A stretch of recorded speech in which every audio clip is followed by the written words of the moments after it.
Hey, everybody. Welcome back to the Persistence Outdoors podcast. I don't know about you, but as much as I enjoy shooting, it always makes me a little uncomfortable just because of how expensive it is.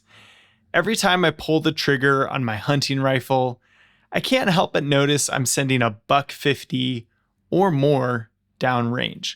So I end up counting cartridges, putting ammo back on the shelf, and shooting less than I'd like to overall. For me, it makes the entire experience a little less enjoyable. And it also creates a big problem when it comes to hunting. How are you supposed to become more proficient and humane with your firearm if it feels like it's too expensive to shoot? So today I want to talk about some ways to reduce how much you spend when you go shooting. It's never going to be cheap, but these tips could save you a decent chunk of change over the long run. Before we get into it, if you like this podcast, please take a moment to show your support by rating it 5 stars, leaving a positive review, or sharing an episode with a friend. This will help the podcast grow and in turn help more people get outside and into hunting. And for all of you who listen regularly, thank you. I appreciate your support, and I hope the show continues to be helpful for you. And by the way, if you ever have questions or podcast suggestions, let me know. I always love to hear about what you guys are interested in, and it helps me out with coming up with content. So feel free to shoot me an email at persistenceoutdoors2022@gmail.com. Leave a comment, or even go find the Persistence Outdoors Facebook or Instagram pages and DM me that way. With that, let's get into it. So the number one thing that you can do, in my opinion, to save money while shooting is to choose an inexpensive cartridge. There's all kinds of cartridges out there, right? There's Magnum cartridges. There's sort of your classic mid-range cartridges. There are subsonic cartridges. There's large caliber, small caliber, all sorts of cartridges, and many of them will do essentially the same thing for you when you're hunting. They'll give you a one-shot kill with a well-placed bullet. And so all of these different cartridges are going to cost different amounts of money. Generally, the heavier the cartridge, the heavier the bullet, the larger the case capacity, the more the cartridge is going to cost. And also, if it's a less popular cartridge that fewer people produce, it's also going to cost more. So when you're choosing a hunting rifle, it's smart to choose a cartridge that is somewhat affordable, at least for your workhorse hunting rifle that you are going to use the most. If you're concerned about your budget, it might be better to choose something that is popular, something that has been around for a while, that has more ammo availability, and something that isn't a Magnum, which is just going to cost more because there's more material used to make the cartridge. So some good examples of this are the 308. The 308 has incredible ammo availability and is going to cost less than other cartridges like a 7mm Rem Mag, something like that. Another good example would be the 6.5 Creedmoor or a 30-06, even a 270 or a 30-30. All of these cartridges are pretty capable for a lot of North American big game, definitely for deer, some of them certainly for elk. And they're not going to break the bank because they're popular and mid-sized. You could also find cartridges like a 223 or 243, which are also very popular, and they use even less material than something like a 308, and you'll likely be able to find those for a reasonable price as well. Just to give you a quick comparison about the price difference between cartridges, I looked up on the Cabela's website just Remington core-locked soft point ammunition and compared the prices between different cartridges. So for 20 rounds of 30-06 180 grain ammo, you could get 20 rounds for $29.99. And that was the same price for 20 rounds of 6.5 Creedmoor 140 grain ammo, $29.99. Well, those are pretty affordable as far as hunting ammo goes. But if you jump up to a 300 Winchester Magnum with 180 grain ammo, a 20 round box costs $39.99. So about $40 or $2 a round. So that's an extra $10 for every box of ammo. And if you go to a 7mm Remington Magnum with 150 grain bullets, it's going to cost you $45 per box. And this is budget ammunition, but you can clearly see that some cartridges and calibers are going to be significantly cheaper than other cartridges. So all that to say, if you want to save money, choose less expensive ammo. And you might even go so far as to shoot multiple guns. So say your hunting rifle is a 7mm Rem Mag, and that ammo is kind of expensive. Well, you could still practice your shooting with a different gun that shoots something like .223 or .308 or even a .22 long rifle, because you can still practice your trigger pull, you can still practice setting up your shots, all the things that are important to make good shots, but without having to pay that extra price that comes with Magnum ammunition. So it doesn't hurt to practice with something else, but if you want to practice with the gun that you're going to hunt with, I recommend something like a 6.5 Creedmoor, a .308, a 30-06, something common and readily available. Now, on top of choosing an inexpensive cartridge, you can also choose an inexpensive load. There are so many different loads out there, and by load, I mean different bullet offerings and different case combinations with different powders. They come from different manufacturers, and so you can find many different loads for, say, a 30-06. And some might shoot a 180 grain bullet, others might shoot a 165 grain bullet, and those bullets themselves can have different constructions. You could have a solid copper bullet, you could have a bonded bullet, you could have a lead cup and core bullet, and they all do slightly different things. But if you want to save when you're shooting, for every shot that you make, it helps to have a less expensive load. And so what are you looking for? Generally, your cup and core bullets are going to be a lot less expensive. So something like your Core Locked or your Federal Power Shock, those are basic time-tested hunting bullets. People have used them for a long time, but they're not going to give you the same type of penetration and performance of a bonded bullet. But for practice, why not shoot something that's a little less expensive? And if you're going to practice throughout the year, it doesn't hurt to sight in with a less expensive load, and then you can change your load when it gets closer to hunting season. Personally, I'm just hunting with Federal Power Shock bullets, and I know they're not maybe the best bullets out there, but I'm confident that with a 180 grain bullet, I can kill whatever I want to if I put it in the right place. Now, you can also look at the same cartridge, the same type of bullet, and look at different grain weights. Sometimes you will see that the 180 grain version of a bullet is less expensive than the 165 grain version. And so that's a pretty easy choice. I mean, if you can save $5 or $10 with a 180 grain, you're not going to have that significant of a difference in performance, and it's hardly going to matter for your target practice. So just take a look at the offerings out there and see which cartridges are less expensive, and then you could save some money. My next tip is to sight in efficiently. I did an episode about 10 tips for sighting in your rifle a long time ago. I believe it was episode 3. So if you haven't sighted in a rifle before, maybe go back and listen to that episode. I thought it was helpful.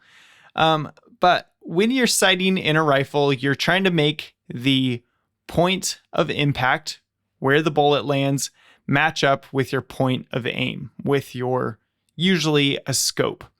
And this process can involve a lot of shooting because you have to shoot and then adjust and then shoot and then adjust. One of the best ways to save some money is to do this efficiently. There are guys who will go out to the range, they'll rip off a couple shots, they'll realize they're not on paper at all, they haven't hit their target at all, and then they'll decide to bring the target in closer, rip off a few more shots. But if you go out with a plan and you sight in methodically, you can save yourself a lot of money. So the number one thing, or the first thing, is to shoot at a target that is close enough for you to hit it. If you go out and you shoot at 100 yards and your rifle, your scope is far enough off that you don't hit your target, well, you just lost $150 and you have no idea where that bullet landed, and it's just a waste of money. So it's always a good idea to make your first shot at 25 to 50 yards, shoot at a big piece of paper so that you can immediately get a reference point and then start adjusting your sight. Then once you get out to the distance that you want to shoot at, it's also really important to have a solid rest. And I suppose this is important also when you're shooting close. But when you're sighting in your rifle, you're just trying to make sure that the point of aim and point of impact match up. Sighting in is different than practice. And so you want to eliminate as much human error as possible. And so having a solid rest, a front support under the fore end, and also a rear rest will help reduce the human influence on the rifle and help reduce all the variables when shooting your groups.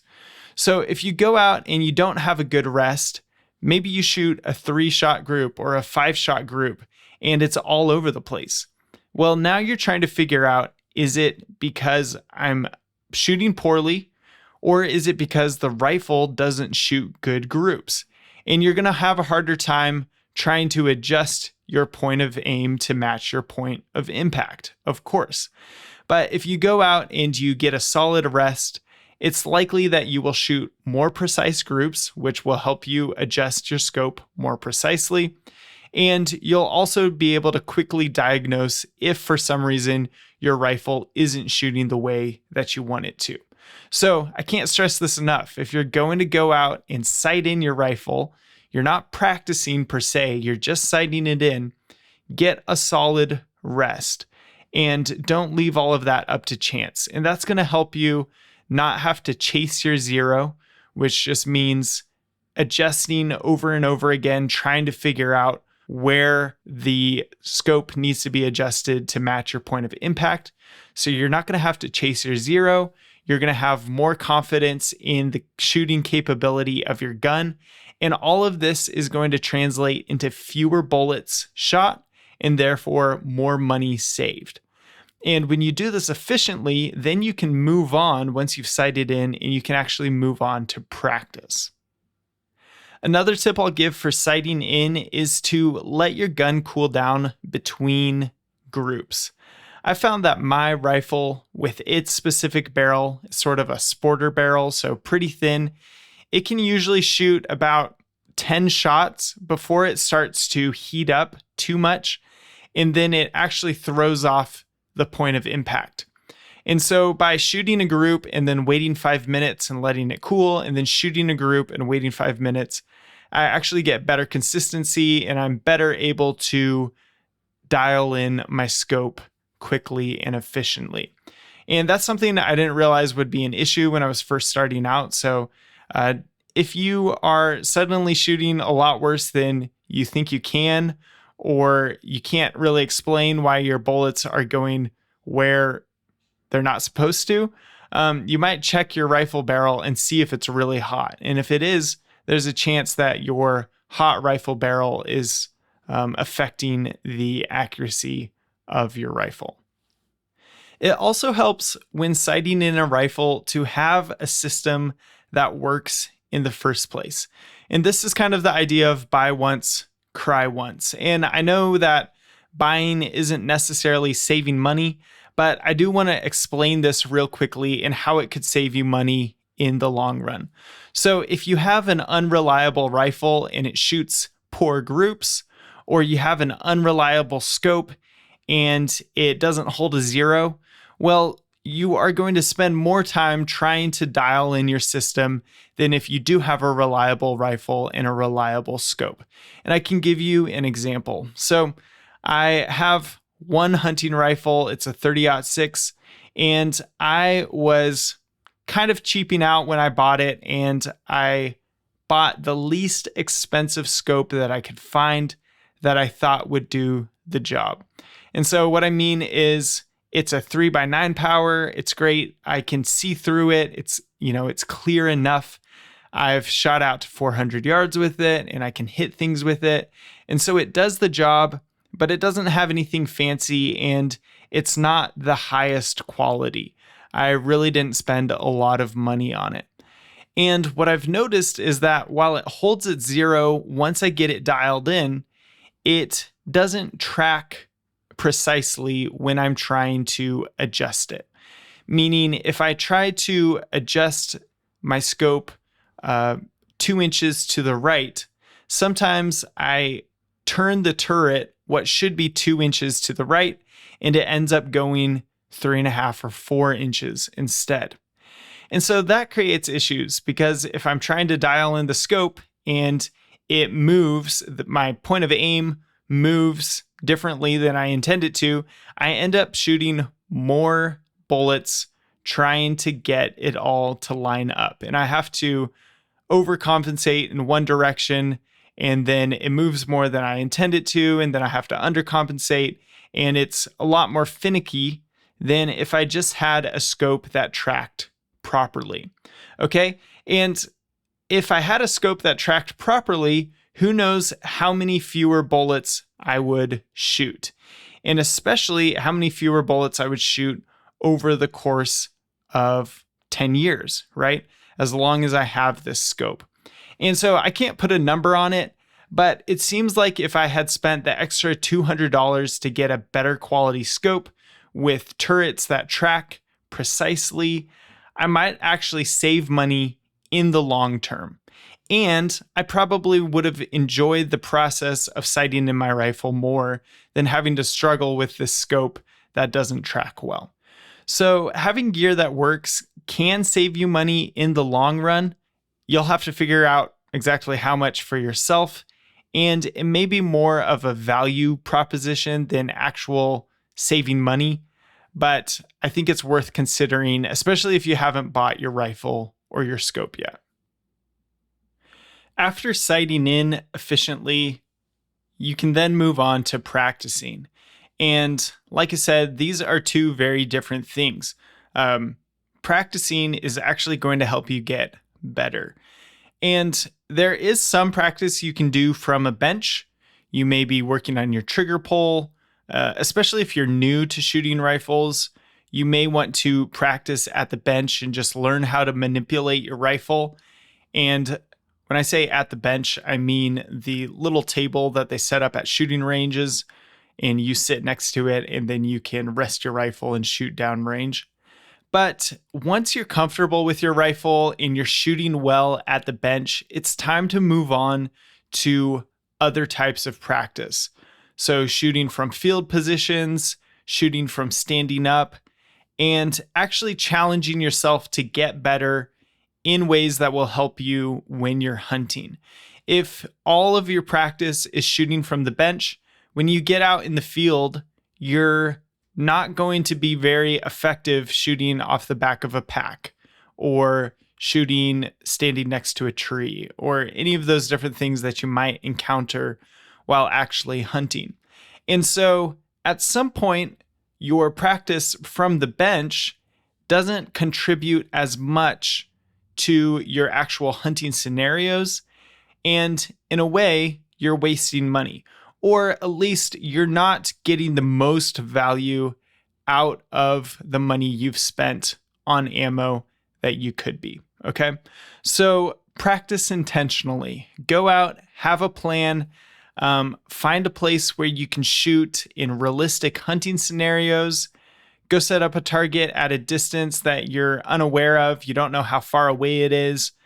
Try shooting on a slope. Try shooting off your backpack. Time yourself. Do things that will help you when you actually go to hunt.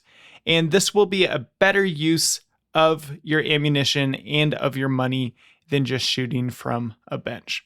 Another way to practice intentionally without spending any money is to dry fire. And dry firing is when you just shoot the gun without ammunition in it. Dry firing helps you go through your entire shot process. It helps you replicate what you do leading up to the shot, but you don't have to spend any money on ammo. And often when I go to the range, I will incorporate dry fire with my live fire. I have a safe place to point my rifle down range, and sometimes in between shots or when I'm letting my rifle barrel cool, I will do some dry firing. Dry firing is a great way to practice your trigger pull. You can practice manipulating and getting comfortable with your rifle. And a lot of people who shoot very well will tell you that they spend a lot of time dry firing and not as much time shooting live ammo, or not as much time as you might expect. Because you can dry fire at the range if you have a place at your home where you can safely point your rifle in a safe direction. You can also dry fire at home. And it's just a way to keep up your skills and go through the motions many, many, many more times than if you were shooting live ammo. So incorporate dry fire as a way to practice intentionally. And it's a great way to get the same sort of practice in without actually having to spend money. And you can dry fire from a bench. You can dry fire from a field position. You can dry fire at home if you have a safe place. It's generally safe for center fire rifles, and it's a proven way to improve your shooting. My next tip is to shoot outdoors for free. Going to a range often costs money. Even public ranges may have a fee. Maybe it's $10. At nicer ranges, private ranges, it may be up to $25, $30, $50. Some places you have to get a membership, and you would need to go a certain number of times to be able to make it worth it, right? But you can also always go out to public land and shoot for free. And if you're hunting on public land, you likely know of a place that you could go out to and set up a range for a couple hours. And so if you want to save on those range fees, just go out to public land, set up at 100 yards, 200 yards, or even at a distance that you don't know, and you can practice shooting. And one of the benefits of this is that it more closely replicates what you'll actually be hunting in. If you're shooting on a piece of public land that you actually hunt, you have those exact conditions there. Whether it's the terrain or the vegetation, whatever it is, you will be able to learn that environment and be a better hunter for it. So shooting outside, shooting on public land isn't always the easiest to do because, of course, you'll have to bring some of your own targets. I like to use cardboard boxes, and you'll have to walk them out and set them up and go back and forth, all of that. But it is cheaper, and if you've got a couple hours, it can be a fun way to spend an afternoon. Another way to save money while shooting is to buy ammo in bulk. Sometimes it's hard to buy ammo in bulk because it's such a big cost up front, or you think, I don't know how much shooting I'm actually going to do. Do I really need all of that ammo? But buying in bulk can help you save a significant amount of money. So if you think about how much shooting you hope to do in a year, maybe you're going to go to the range every other month or once every 4 months, whatever it is. You can then buy enough ammo once during the year, and it will likely save you some money. There's lots of different places to find ammo in bulk. You may be able to find it at a surplus store, or you may be able to find it at your local sporting goods store. But what I would recommend is going online and going to ammoseek.com or sgammo.com. And you can find all sorts of deals on bulk ammo and get it shipped to your door in states where that's legal. So if you're going to shoot a lot, or you're just trying to find the best deal per cartridge, look into buying bulk ammo and you could save a lot of money. The last thing I want to touch on is reloading. Now, I don't personally reload, so I can't give an opinion from personal experience. However, the idea of reloading is often thrown around as a way to save money.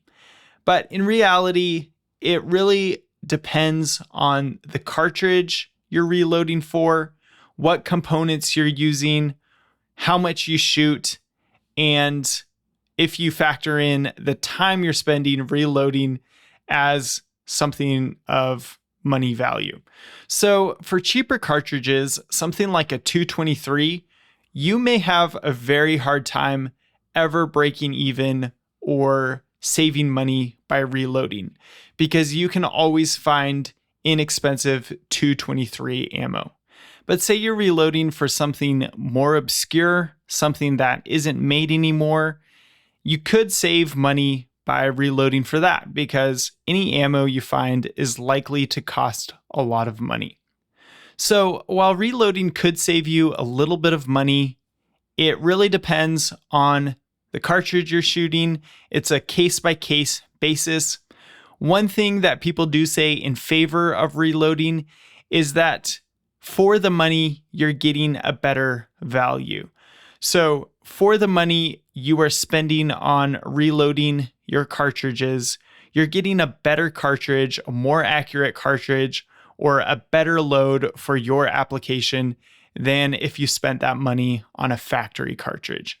So if that is important to you, reloading may be worth it from a value perspective, even if it's not necessarily saving you that much money, and even if it takes a little bit more time. All right, guys, so there you have it. Hopefully this was helpful for you. Like I said before, I don't think shooting is ever going to be cheap, but you can do some things to soften the blow, and you might also realize there are many things you can do to become a better shooter without actually live firing. Now, guys, different subject for a moment. I told you I would keep you updated on my bear season. Bear season is coming to a close here in many of the units around me, but I may make a trip and go a little further away where it's open longer. I have not killed a bear. I have not seen a bear. I have gone out and hunted a lot of places that I thought would be really good and even found good conditions, green grass, high elevations, good weather, things like that. And I have found some bear sign, but haven't made it happen on a bear yet. So I kind of tried to change up my strategy this year. And last year, I was doing a lot of spot and stalk. And it was good in a way because I spotted some bears, but it was also sort of spotting them in a way that was not going to allow me a chance to actually shoot them. So this year I kind of went hard in the other direction, and I was thinking, okay, I'm going to go walk logging roads and try to find them there. And if I find them, I'm going to have a shot because I'll likely be within 100 yards or so. But actually finding the logging roads that the bears are on has been a challenge. I haven't found as much sign as I expected. And so I'm hoping to get out again soon. I kind of missed some of the prime time with some travel that I was doing, but I still have an opportunity and maybe I will pull it out in the late season. So if I kill something, I will certainly let you know. With that, I think I'll wrap this up. Get some shooting practice in. Start breaking in your rifle barrel if you have a new rifle. And practice early. I think it's helpful to practice well ahead of the hunting season because it gives you a chance to actually reflect and improve your shooting instead of just sighting in and hitting the field the next day. So practice early, try some dry fire, and I will catch you next week.